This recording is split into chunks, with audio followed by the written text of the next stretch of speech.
So I've been, like, sneezing a lot today, and this has little to nothing to do with the episode. Starting strong. But I thought it would be something you would be able to redeem. That was me. I'm in a recording studio. Don't worry, it's soundproof. That is not my Indian girlfriend in the background. Are you in a recording studio, or are you presenting to an audience of millionaires in Switzerland? We're just going to make this completely a series of inside jokes today. That people this is a reference to your wish is your command. Yeah, actually, we should totally have a podcast just on that series at some point. That would be fun and interesting. Like Clever Orbit style commentary on it, as if it were an episode of Star Trek. Yes, or MST3K it. We could do ongoing comments about. So what's this episode that we're? Okay, actually, you know what? So we need to restart from like 10 seconds ago. Hi, I'm Louis Brandmeier. This is Hello, Richard Futrell. I'm Richard Futrell. That was Richard Futrell. Don't worry, he's neither from the future nor made out of hell, as his last name might suggest to the unweary or the weary. You just keep on thinking that. And this is Clever Orbits, and we're here to discuss, well, the episode that brought me back. You may notice that we do not have up on YouTube a recording of a commentary for Saints of Imperfection. You might wonder why. Well, for the same reason that your acid trip is determined by your mindset and the environment in which you experience it, namely the set and setting. And my set and setting for that first episode, Saints of Imperfection, was pretty crappy. It was only after I had seen it twice and a friend of mine intervened to tell me, hey, you know what, this is actually really good, and here's what I saw. And I was like, oh, that's actually some great stuff. So there was some good stuff, and maybe that'll be our lost episode, huh, Richard? Sounds good. Let's make it lost. Let's lose it. Well, yes, actually, let's just make the episode lost. The Sound of Thunder. What did you think? I really liked it. I really loved it. I really appreciate it. I think the title of this episode should have been, check this out, get ready for this. The title should have been The Great Baulance. Actually, I think another great title could have been The Great Baul Movement. Yeah, that's that would be. That is kind of what the baul look like, isn't it? They do, in fact, look like a bowel movement in process. But the only one, the kind that you would have after consuming Pepto-Bismol. Was it difficult for you to actually understand what they were saying over the time? I couldn't understand hardly anything that guy was saying. It was like Bane. Yes, it was like Bane. It was very difficult to understand what the hell was he saying. Oh, man.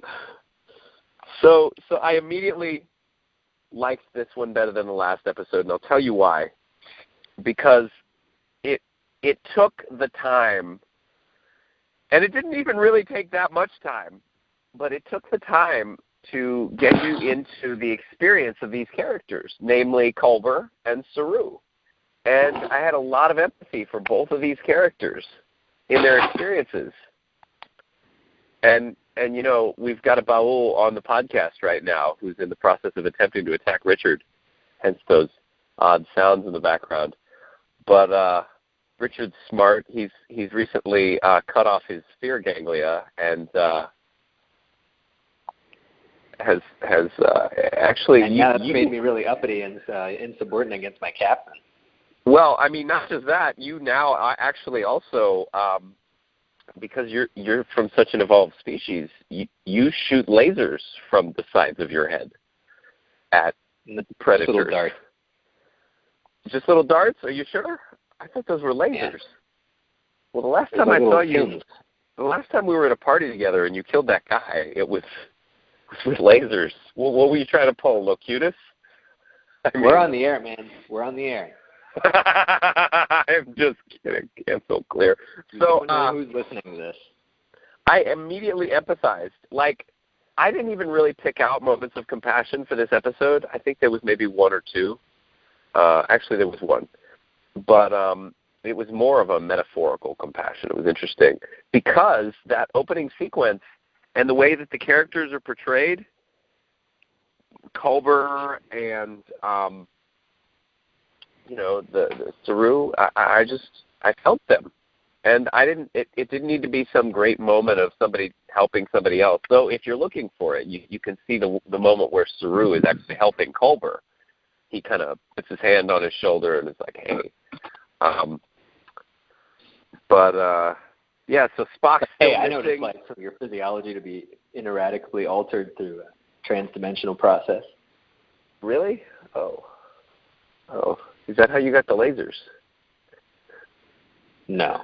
That's just basically what they both went through.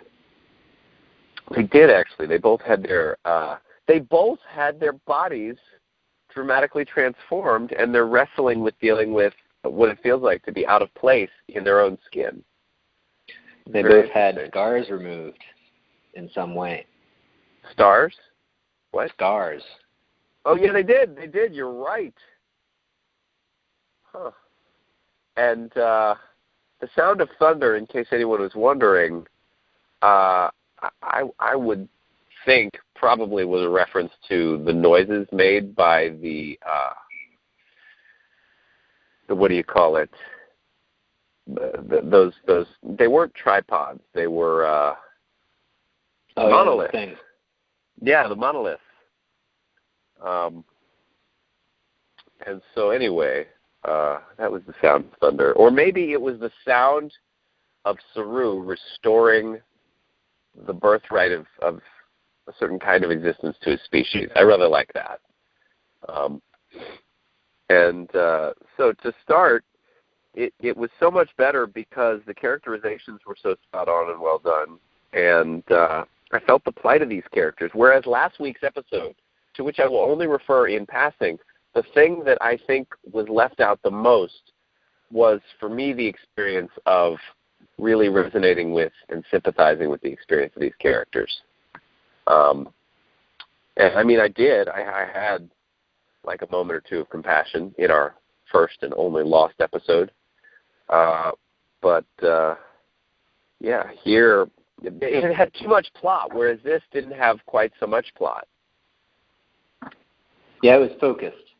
This is actually the first episode of Discovery so far which was focused.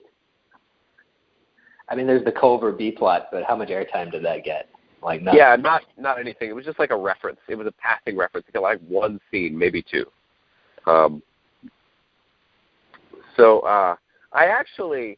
had a really delightful moment of compassion related to the show that Star Trek fans will probably be able to resonate with.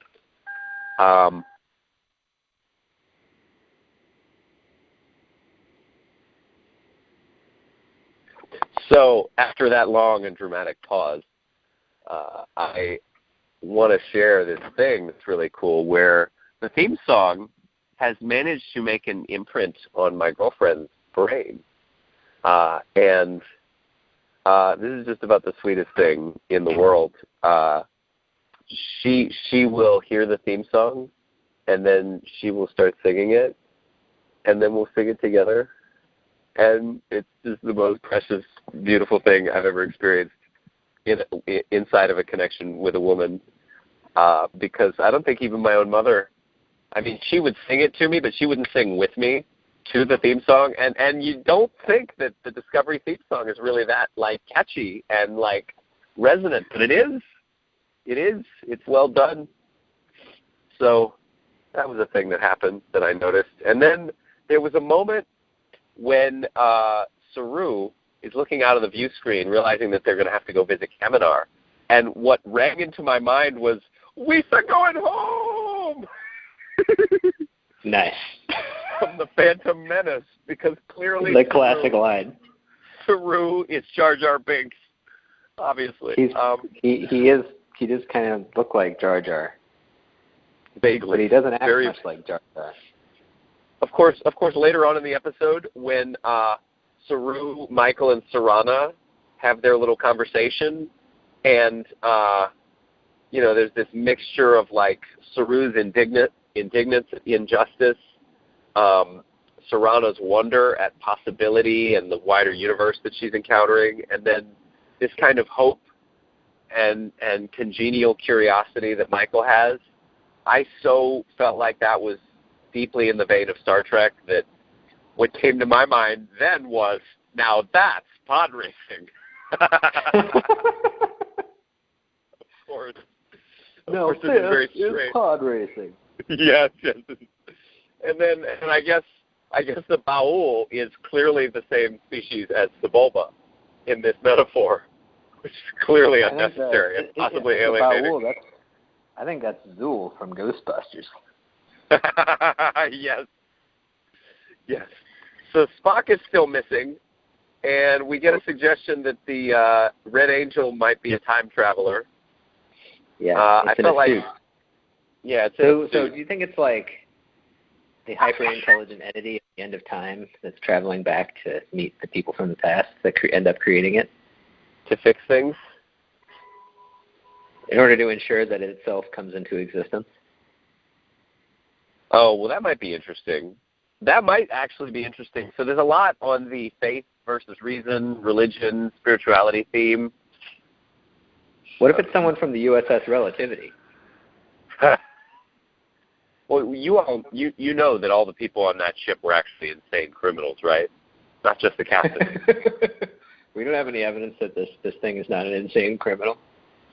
What we know, well, we don't really know. So there's a lot that I want to get to. This episode was really well done, like really entertaining. And the Red Angel, I think we can pretty much agree with Burnham, even though we have marginally more information. Like, we just need more data points. The fact that Saru actually saw someone, well, great. But and it looked like someone in a suit. Like, that's very interesting. But it's basically, it's like Future Guy. Did you see the first couple seasons of Enterprise, Richard? Many episodes of it. So in that show, there was a guy who appeared only as a shadowy figure, or the outline, the shadowy silhouette of a figure, and you never knew who it was. And you actually never find out within the scope of the show. You only find out in the books afterwards, the Department of Temporal Investigations books, who it actually was. But I think there's this sense that we've got info about the Red Angel.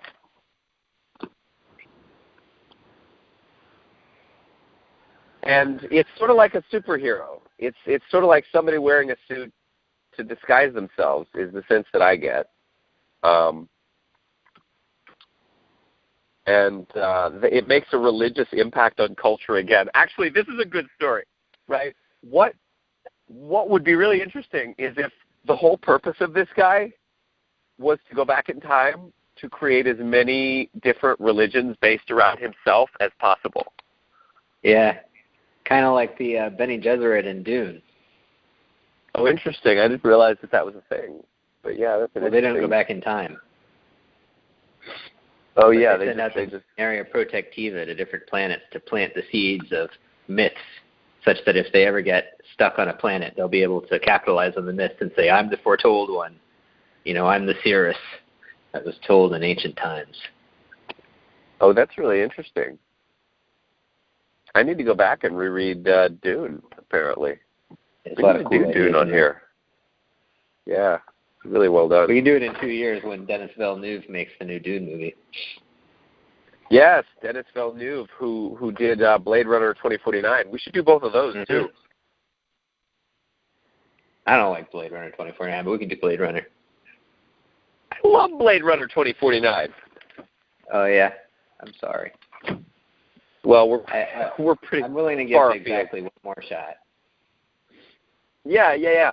But I'm realizing we're pretty far afield right? There's a lot here. There's a lot of good stuff. What were your thoughts in general? What did you appreciate? What did you think about the Red Angel and all of it? I like that the Baul didn't turn out to be the comical villains they were made out to be at first. When Saru is all like, they're the oppressors, we can't trust them. I just knew that there was going to be some complication. And what I thought it was going to be is that it was going to turn out that the Baul were actually the hyper-evolved Kelpians or something. Like maybe they bring up the Kelpians and turn them into Baul, and that's like their maturation process or something. And the Kelpians just think they're being killed, but actually they're being transformed. But that didn't turn out to be what it was. Turns out they're just another species that previously was terrorized by the evolved Kelpians and nearly wiped out by them, and developed the idea of the great balance to keep the Kelpians in line by keeping them basically from going through puberty and turning into these killing machines.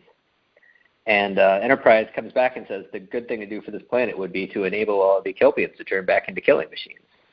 And it's like, and they're like, this is really justice. And I don't know. Like,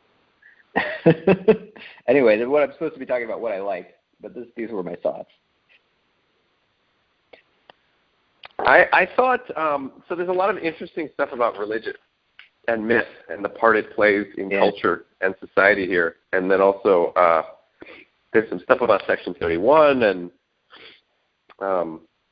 this was really satisfying, this episode. Yeah, so there's this idea that the great balance is, at first they think it's just a lie, meant to keep the Kelpians under control. And it's this great religious thing, and I'm sure for the Kelpians it has great spiritual significance, but it turns out it's actually just a sort of control mechanism. There's a bit of an irony there because they're dissing on this great balance concept, and the great balance concept is that if the Kelpians get too much power or they, don't sacrifice themselves, they're going to throw the ecology out of balance. And this is portrayed as like a sickening, perverse ideology of control or something. But this is exactly what does, in fact, happen to the mushroom universe when Discovery goes into it. It totally messes up the ecology there. And when Stamets finds out about that, he's very apologetic. So it's like exactly the same idea there, except in that case it's presented as something good, like, yes, we should be aware of the great balance in the fungus universe. But on Kelpinar, it's more like, no, it's an evil system of control. But it doesn't turn out to be so simple. It's not just an evil system of control. It's an evil system of control that evolved because of a previous generation of evil system of control when the evil Kelpians, in their evil instantiation, were hunting down the Baul because they thought they looked scary or something or smelled bad. I don't know. It's Kaminar, actually, and yeah, I know. Oh, okay, yeah, that's great. I mean, like, I'm going on the pattern of Ferengi, Ferenginar, Kelpian, Kelpinar. But so I'm not convinced that Discovery really, did they really help this planet out? They're like, so there's this part where Captain Pike is like, but if we, reactivate the advanced Kelpians, then they might hunt down the Baul again. And Michael Burnham's like, that's not going to be a problem because the Baul have technological supremacy. And so what I'm thinking is, okay, great, it's just going to be 500 years of protracted war. Wonderful. They're very optimistic, but then I don't know if they follow through on making sure it turns out well here. Well, they also had a very spotty explanation for why General Order 1 can be so quickly and so easily subverted. Yeah, they're just totally messing up the way this planet works, the great balance, if you will. And they're like, well, they've seen a warp-like culture, so fair game. It's not far from the kinds of things that Kirk was doing about 9 years later. I think it's pretty clear at this point that the Enterprise was pretty much a loose cannon. Yeah, which one of these ships is not like the others, right? Well, I also feel like Pike himself is kind of not a loose cannon, but we're getting a lot of. They say that there's in the IO9 review they talk about that the hypocrisy and lack of consequence to our heroes repeatedly and openly defying the Prime Directive is maybe the show's biggest problem, to the point where we would refer to it as the Prime Suggestion. So that was funny as well. So, yeah. Well, maybe that's what the angel was doing. Maybe the angel's trying to teach him all a lesson about General Order 1. Maybe the angel is actually a disciplinary authority from the future that wants to make sure that past Starfleet sticks to its own rules by showing them the consequences. But then why would it create situations? Yeah, you're right. So far, it's created certain situations or connected Discovery to certain situations where they're pretty much forced to make ethically questionable decisions. I mean, joking aside, I'm pretty sure what it's going to turn out to be is that it's basically like a test. Maybe it's some kind of Q-like thing, like putting humanity on trial, putting humanity through a series of tests of their moral character. And the angel's like, okay, well, they've got this thing called General Order 1. Are they going to really stick with that, or are they going to do the moral thing? Well, actually, you know what? I think I actually know exactly what the ultimate purpose of everything that the Red Angel is doing is. Yeah. You know how there are these lengthy scenes of real actiony music to Saru basically putting pieces together of a transporter device, right? Those were pretty awkwardly long, and I like to imagine that there were deleted scenes where it was just him putting together pieces of things to action music. I mean, speaking of the action, here's a question.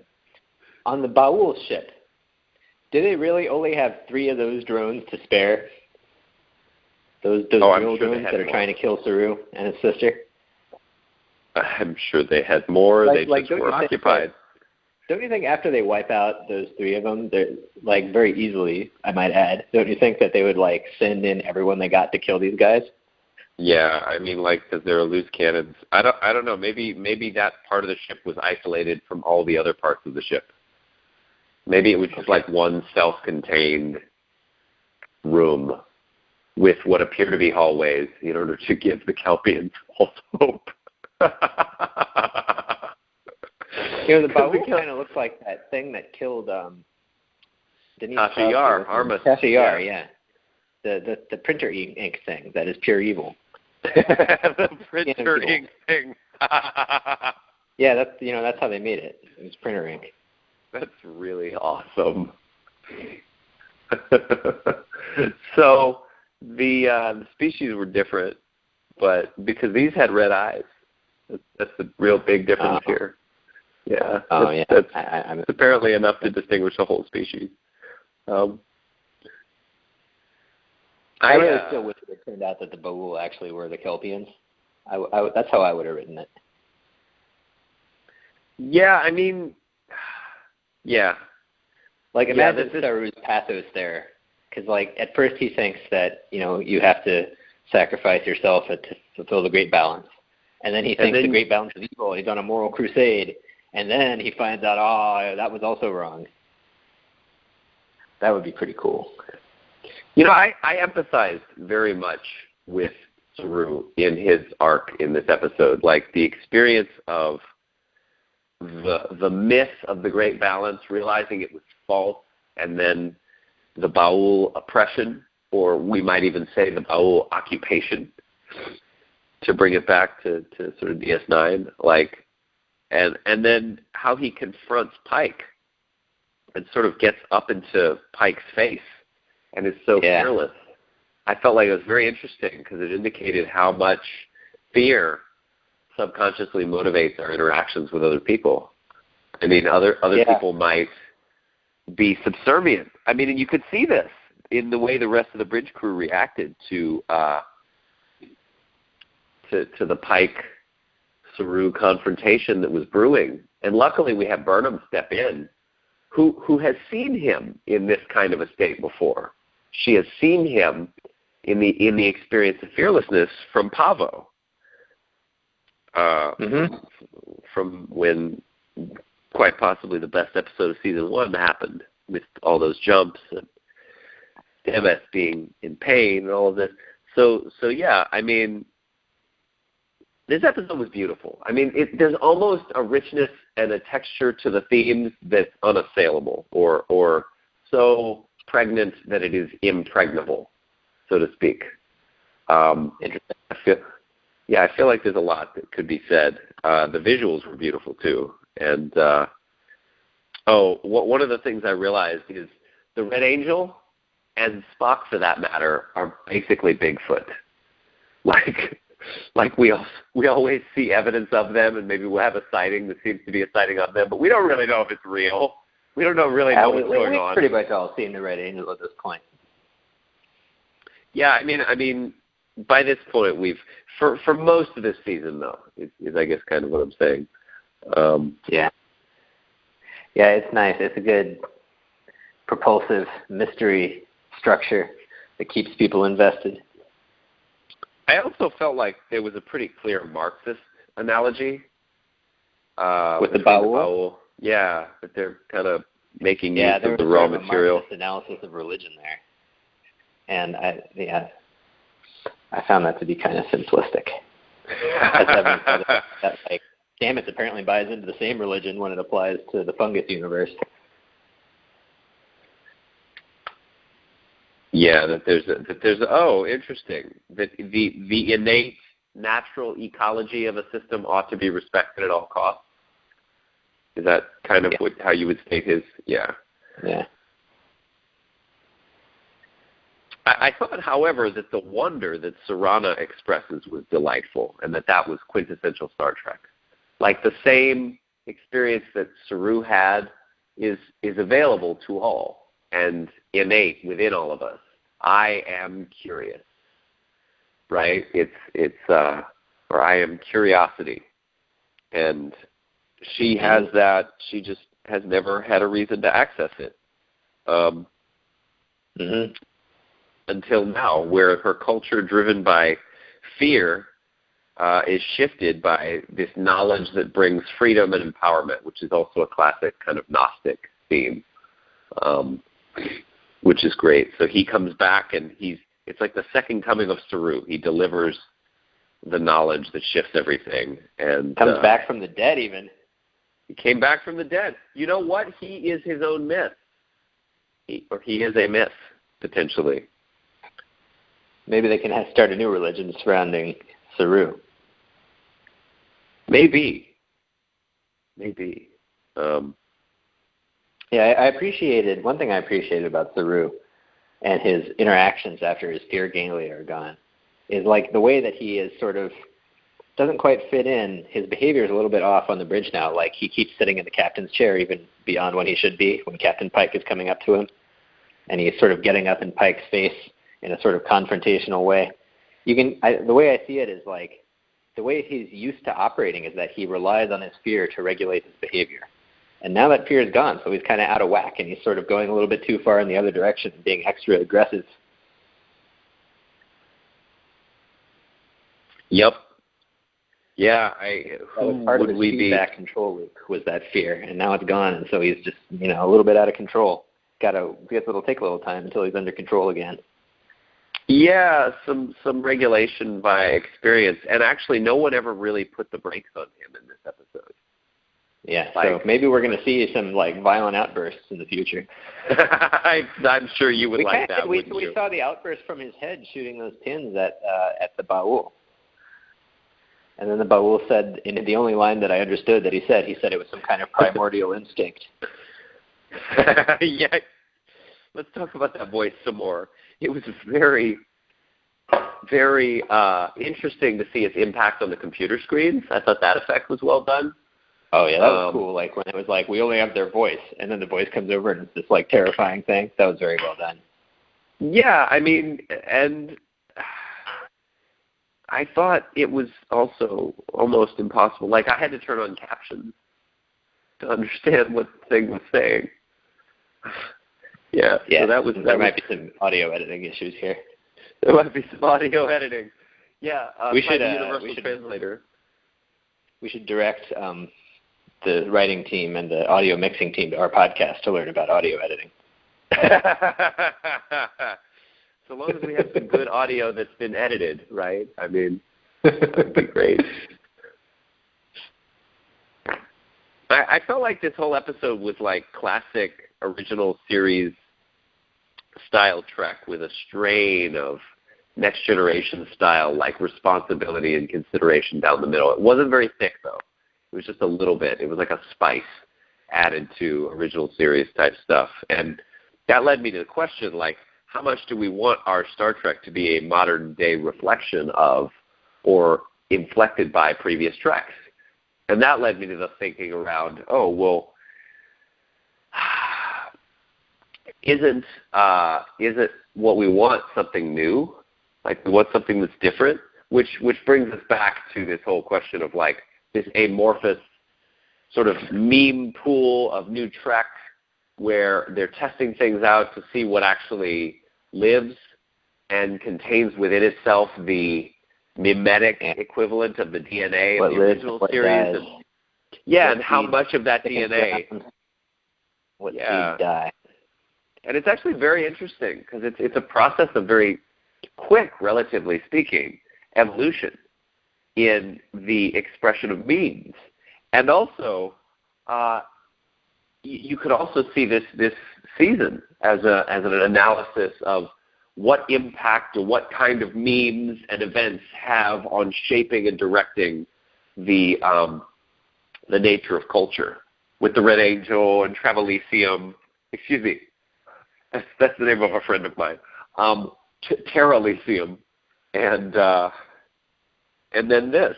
I mean, obviously, the Red Angel, it could have done what it did at any time. It could have put an end to this culture at any time. And yet, it put a red signal in the orbit of Kelpinar. And Saru, like it knows it's now one step ahead. Well, it maybe was always one step ahead of the Discovery. Maybe it's from the future. Well, I don't think we've proven that. I don't know. Yeah. Might be from the past. Well, I mean, it might not even be a time traveler. It might just be an alien or a human wearing a suit. They said it's capable of time incursions. Well, that goes off the assumption from the last episode at the end of the Section 31 conversation that tachyons prove that there's something going on with time travel. I see. Which we're not sure of. We're not exactly sure of. So, I think so. There's some stuff about Section 31 as well. I'll quote. I think it was the Trek movie article. They say Discovery's second season is less of a window into this pre-Kirk era of Starfleet and more of an origin story explaining how a subdivision of Starfleet as brazenly cynical and circumspect as Section 31 can even exist in the first place. Because it turns out no one's actually facing any consequences for breaking the rules that bind Starfleet and the Federation together so far this season anyway. So it's a perfect breeding ground for the shadowy operations of Section 31. After all, why keep the section of your organization literally created to break the rules a secret when everyone else around them is doing it anyway? So the answer, I think, to this prime suggestion complaint is that probably something will show up where stark consequences happen and people suffer and there's a real meaningful import to them not obeying the rules, and that will force Section 31 underground. Like Section 31 will have this MO of doing that. And, the very fact that we have Ash Tyler as a representative, like a liaison, we don't have that. We don't have anything like that. In fact, we don't even know that Section 31 exists by the time of Deep Space Nine. So the fact that he's there, he has a special badge, means that this is, at least since the 22nd century, like somewhere between Enterprise and now, it's become an accepted part of the Federation, of Starfleet. And, so I don't know. What do you think about all that? Something bad must happen. And we're going to get to see it happen. And we're going to get to watch it happen. That's right. And you know what? Nobody's going to tell us that it didn't happen. because it happened.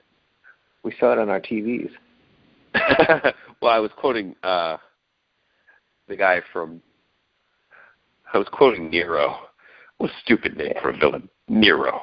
You should take a bad dictator. But anyway, cancel clear. Somebody thought it was cool. So the one piece that was, the two pieces that were most vital, I think, for this episode for me. This is an effective serialized TV episode. Like, it makes effective elements, effective use of the previous story elements that have been acquired over time throughout the series so far. And real events happen to really shift how characters act and interact and express themselves. Like Saru, he's a new and different person now. And he's got to live with that, and so does everyone else, including his species. And then I felt like it was Discovery at its finest. And the moment of compassion for me was when the story shows the Kelpians post-Vihari, and it strides this ethical and do you ever know the four senses of Scripture from Catholic theology? You ever studied that? No. So there's the literal sense, what actually happens. Then there's the allegorical, like how does this represent our life with Christ?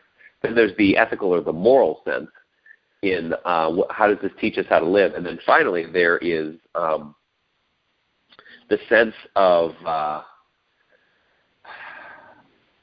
the future. How does this represent what's going to happen at the end of time? Which, of course, that last one doesn't really apply. But I felt like it strode the ethical and the allegorical in that there is a gnosis, and we are being held down by certain limiting beliefs that we have about ourselves, and there are people who are benefiting from those. And when we are freed from them, it becomes interesting again. We become empowered, and we have some tooth. Oh my God! I'm under attack. It's You okay? Artemis. I love you. Artemis is on our podcast now. Hello. Yes, I love you too. I will. Okay, so you just met Artemis. I was attacked. You okay? I'm great. Needed a backup? No, I don't. I'm fine. I think that there's just a couple more things that I want to mention or point to and leave the reader, so to speak, to chew on. And then I think I'll be complete for myself, actually. The sudden and intentional evolution of an entire race. Like, should we evolve an entire race against their will? They basically irradiate a planet in order to cause a change, which they think will make things more just. Should evolution be honored in this way? I mean, if this is the natural course of evolution, like how do we even distinguish that? And why is that special? And then how can we assume directionality or enhanced utility for one evolutionary form over and above another? Like, what does that even mean? What does that look like? I don't really understand. So these are things for people. What they hope it looks like is that everyone will cooperate instead of having this oppressive structure. One would hope, and especially with the Federation and being involved now. What evolution actually looks like is survival of the fittest. So... Well, it's social Darwinism that turns that into a norm, right? I don't think that it's normative here. These are certainly species. Justice. This is the norm. This is not social Darwinism. These are different species. This is straight up Darwinism. Yeah. These are not different people that are all the same underneath. These are actually different animals. All these aliens. Another couple things, and we'll leave the reader to chew on that. We don't need to actually go on to resolving those questions. They're just good questions, and they make this episode good. I like Burnham's new uniform, which was weird and sudden and random and unexplained. I thought it was funny when the Ba'ul, they're called the Ba'ul High Council. I was like, what is this, the standard political assumption we make about the Klingon High Council, the Ba'ul High Council? I mean, what is that's just how the Universal Translator does it. And then I liked that moment when you see that guy hit a couple buttons to arm the photon torpedoes. I just love, as a kid, I loved that scene in Star Trek II where Chekhov opens the little door and pulls down the little joystick to like arm the photon torpedoes. I just thought that was so cool. So this reference was really appreciated. And then I thought you'd really appreciate Richard, they are. It's either an homage or like a parody of Star Trek generally when they use shield percentages, except this time to depict Kelpian evolution. Looks like 60% of the Kelpians have evolved. Yeah, the writers are trying to break free of the shield percentages, and they sort of got halfway there. It was like a death lurch. It was like trying not to. All right. Well, okay, it's not shield, but can we still have percentages? We still have percentages, yes. And then the last thing or two for me is that the camera work with Culber was really spot on. It was like wavy and chaotic and kind of unstable and slightly in motion in the same way that his personality is unstable. Like he doesn't really feel like himself. So anyway, this was really well done. I really appreciated it. I'm yielding the floor entirely to you. All right. Well, let me see what I put in my official notes, which I'll be releasing in the form of a novel within a few weeks.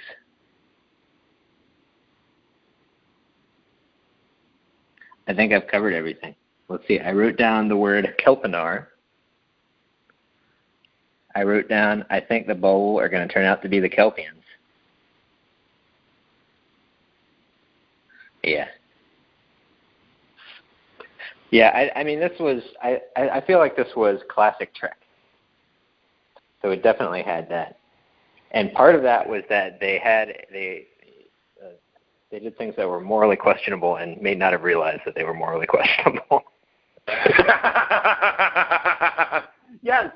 This actually really points to both the difference in the writing for the original series versus Next Generation and the 23rd century theory that we have versus the 24th, is that they're still ethically bumbling. They don't really know their ass from a hole in the ground that well. No. Either the writing or, yeah. I'm just thinking, like, when they come back to Kaminar in a year, like, do you really think it's going to be good, or do you think it's going to be really, really, really bad? They better have a follow-up. I think that would be really interesting if they had a follow-up. We can have a follow-up. And usually when you interview a foreign culture in the real world and try to make it better, it doesn't usually make it better. Maybe it will turn out to have been a especially when you do that by disaster. irradiating an entire population in order to force evolution.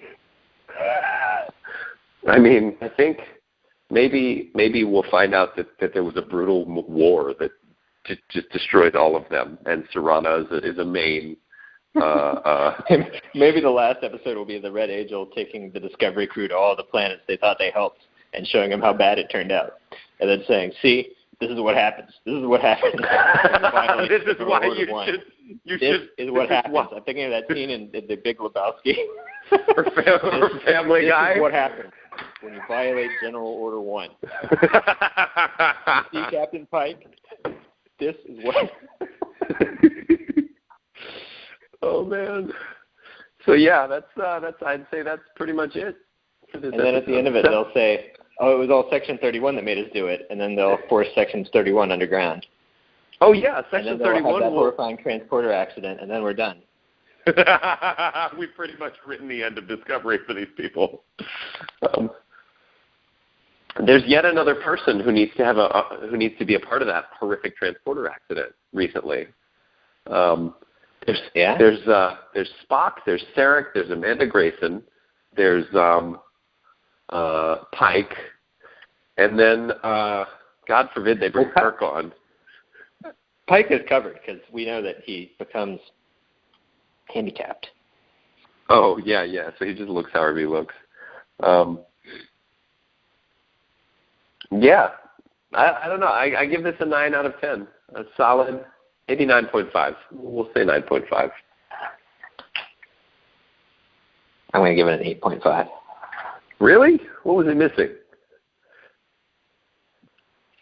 I just found it quite ethically dubious. Oh yeah, I agree with that. I'll lower mine to 9 out of 10 on that account. Right. Points deducted. A for effort though. Good. Well, on that note, I'm going to re-enter healing of my body. As the listeners may have heard or understood, I have a cold. So Yeah. May you find warmth. In the great bout